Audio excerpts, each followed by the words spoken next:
कांग्रेस नेता सोनिया गांधी ने एक लेख लिख करके मोदी सरकार पर कई तंज भी कसे और आरोप भी लगाए। इस पर हमारे साथ बातचीत करने के लिए मौजूद हैं केंद्रीय मंत्री मुख्तार अब्बास नकवी।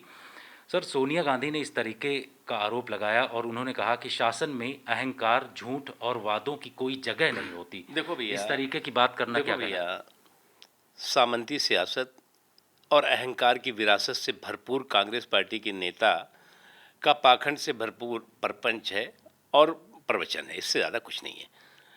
कांग्रेस पार्टी ये वो पार्टी है, वो आज हमको अहंकार का ज्ञान दे रही है, शालीनता का ज्ञान दे रही है। उस वक्त इनकी शालीनता कहाँ गई थी जब चौधरी चरण सिंह को इन्होंने जो है वो बीच बीच में उनकी सरकार को गिरा के उखाड़ फेंका था, मोरारजी देसाई के साथ जी के साथ धोखा किया था, गुजराल साहब के साथ, देवगौड़ा साहब के साथ, चौधरी चंद्रशेखर जी के साथ। तब इनका जो है वो शालीनता कहाँ थी? दरअसल कांग्रेस पार्टी का संस्कार और संस्कृति अहंकार से भरपूर है और अहंकार से चकनाचूर है। और अभी देखिए आप, कांग्रेस पार्टी का जनाधार जो है वो वेंटिलेटर पर है, लेकिन अहंकार एक्सीलेटर पर आज भी है।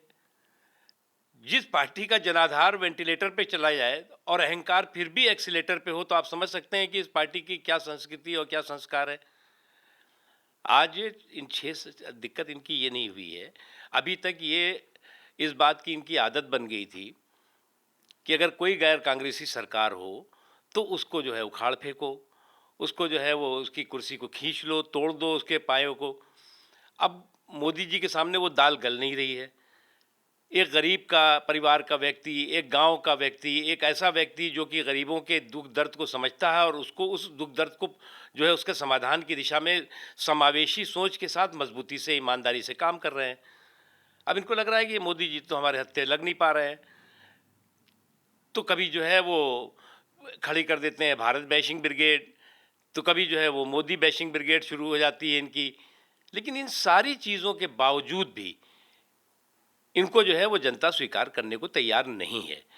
इसलिए मुझे लग रहा है कि जिस तरह का ये इनका एटीट्यूड है, जिस तरह का ये अहंकार है, अब ये डायनेस्टी जो है वो डेमोक्रेसी को डिक्टेट करेगी। जो पार्टी जो है फैमिली फोटो फ्रेम में फिक्स हो, उससे निकलने को तैयार नहीं हो, वो हमें जो है वो डेमोक्रेसी का ज्ञान दे रही है।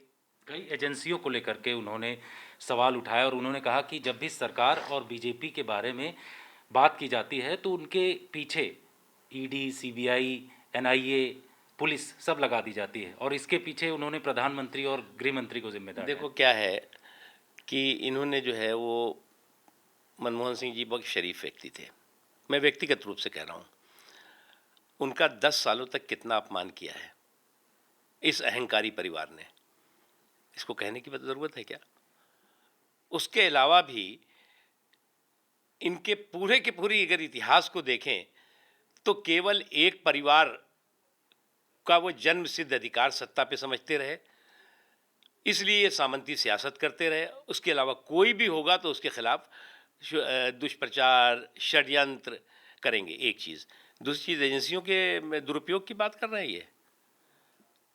क्या एजेंसियों के दुरुपयोग यही होता है कि आप रोज़ जो है वो पानी पी पी करके मोदी जी को कोसिए, दुष्प्रचार कीजिए, झूठे मनगढ़ंत आरोप लगाइए, सुरक्षा बलों पर जो है वो सवाल खड़े करिए। पाकिस्तान एक भाषा बोल रहा है, आप उसी के सुर में सुर मिला रहे हैं। देश के जो है वो सम्मान और देश के स्वाभिमान को आप धूल धूसरित करने में दुश्मनों का साथ देते दिखाई पड़ते हैं। कि आप अगर आज एजेंसियों का दुरुपयोग हो रहा होता तो आप ये सब कर पाते क्या?